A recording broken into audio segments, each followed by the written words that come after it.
샬롬. 우리에게 평강을 주시고 또 모든 좋은 것을 주사 누리게 하시는 하나님을 찬양합니다. 여러분 각 사람과 제게 하늘의 은총이 넘치도록 임하시기를 예수님의 이름으로 축복합니다. 오늘 말씀은 로마서 12장 14절로 18절의 말씀입니다. 제가 읽겠습니다. 너희를 박해하는 자를 축복하라. 축복하고 저주하지 말라. 즐거워하는 자들과 함께 즐거워하고 우는 자들과 함께 울라. 서로 마음을 같이하며 높은 데 마음을 두지 말고 도리어 낮은 데 처하며 스스로 지혜 있는 채 하지 말라. 아무에게도 악을 악으로 갚지 말고 모든 사람 앞에서 선한 일을 도모하라. 할 수 있거든 너희로서는 모든 사람과 더불어 화목하라. 아멘.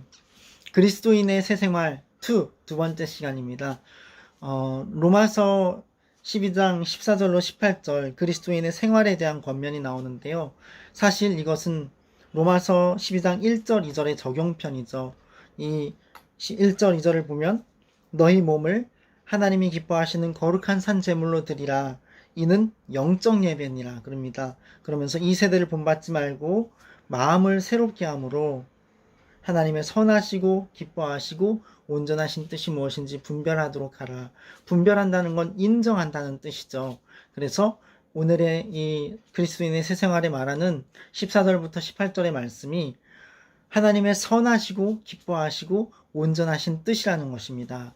악한 세대를 본받지 말고 마음을 성령으로, 성령의 은혜로 새롭게 하여서 하나님의 선하시고 기뻐하시고 온전하신 뜻을 분별하는, 시행하는, 그리고 우리 몸으로 참으로 하나님께 영적 예배를 드리는 그러한 여러분과 제가 되기를 예수님의 이름으로 축원합니다.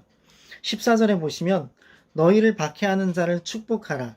축복하고 저주하지 말라. 이렇게 말씀합니다. 이건 예수님께서 산상수훈에서도 말씀하신 것이죠. 너희 오른편 뺨을 때리면 왼편 뺨도 돌려대라.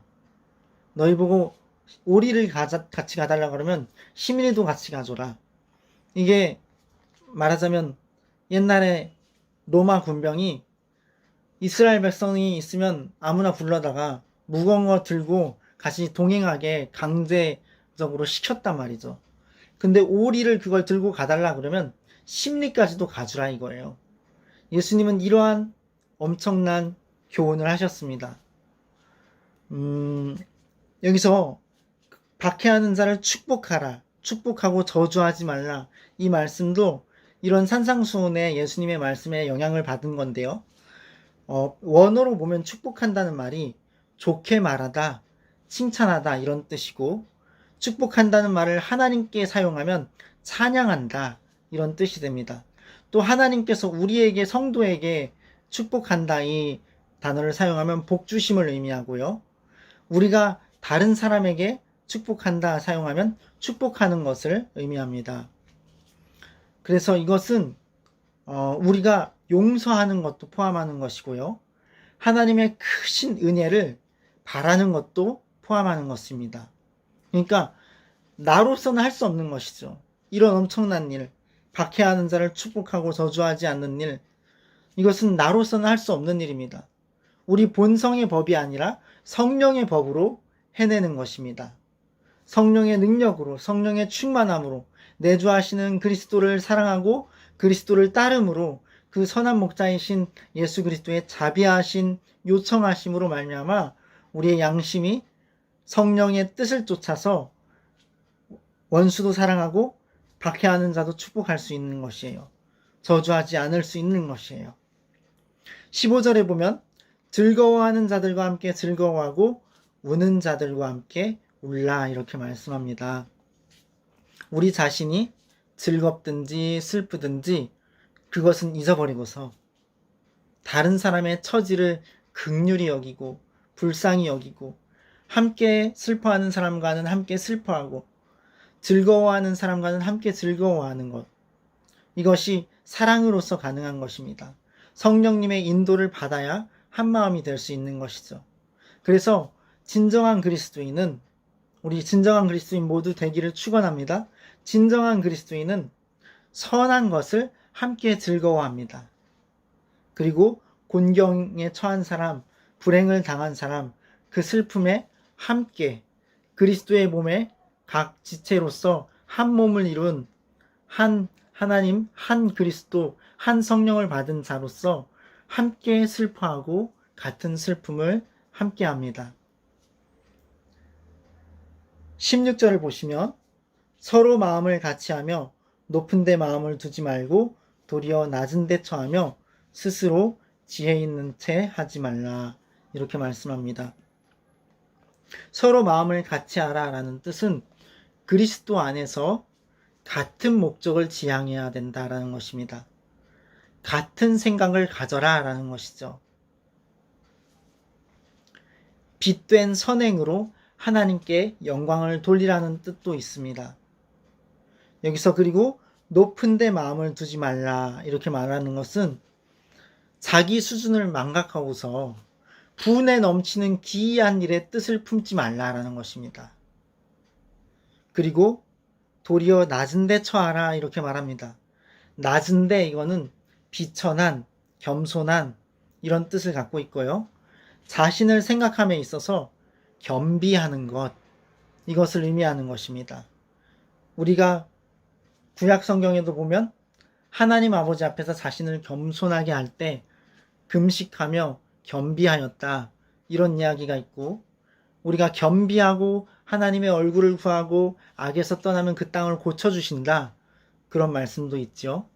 그래서 사실 이 시대에 정말 우리 땅들이 죄악으로 말미암아 황폐해지고 병들어가고 있다고 한다면 우리는 우리의 하나님께서 주신 인류에게 주신 생육하라, 번성하라, 충만하라, 정복하라, 다스리라는 그 명령에 충실하면서 겸손하게 자기의 길에 겸비하여 나아가야 될 것입니다.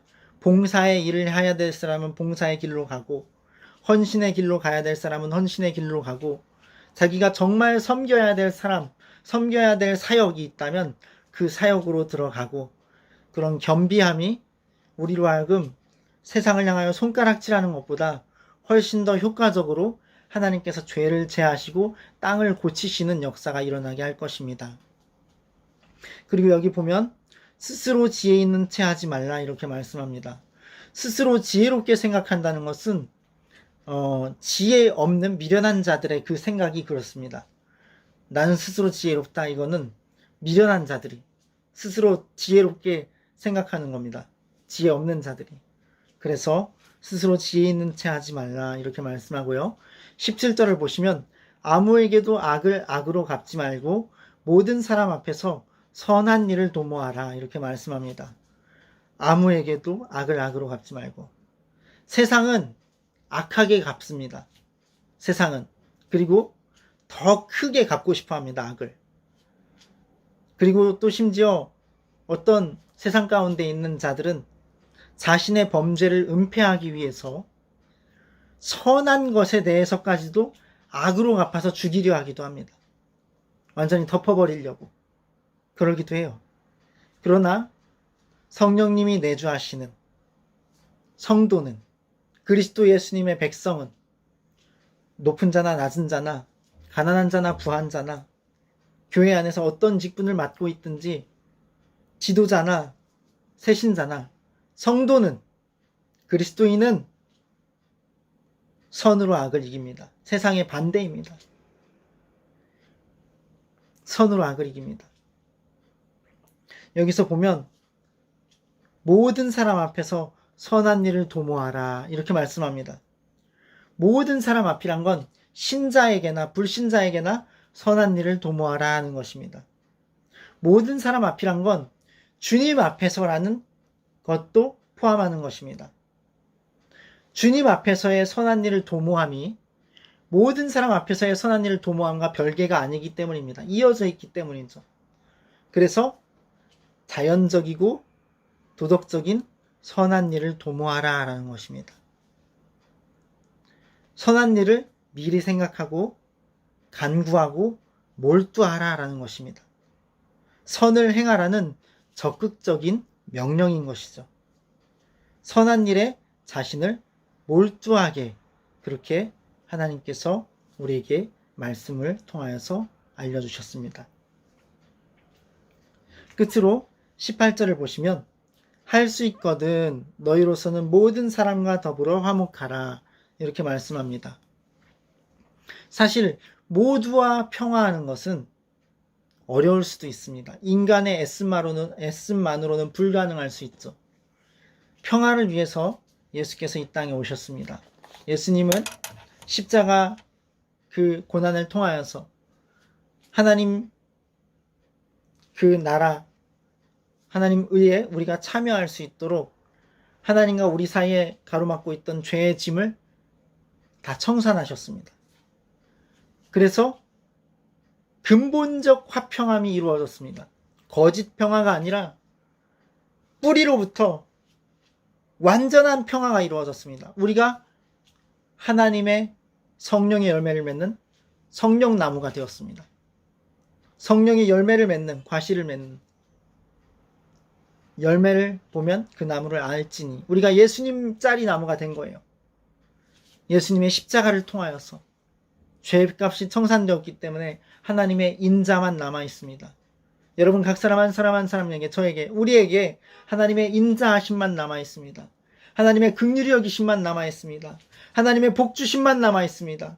하나님의 사랑하심만 남아 있습니다. 하나님의 크신 은총만이 남아 있습니다. 그래서 우리가 하나님과 화목하고 근본적인 평화를 누리게 되었습니다. 예수님의 십자가 덕분에, 그분의 부활 덕분에 우리는 영원한 천국에 들어가 사는 소망도 갖게 되었습니다.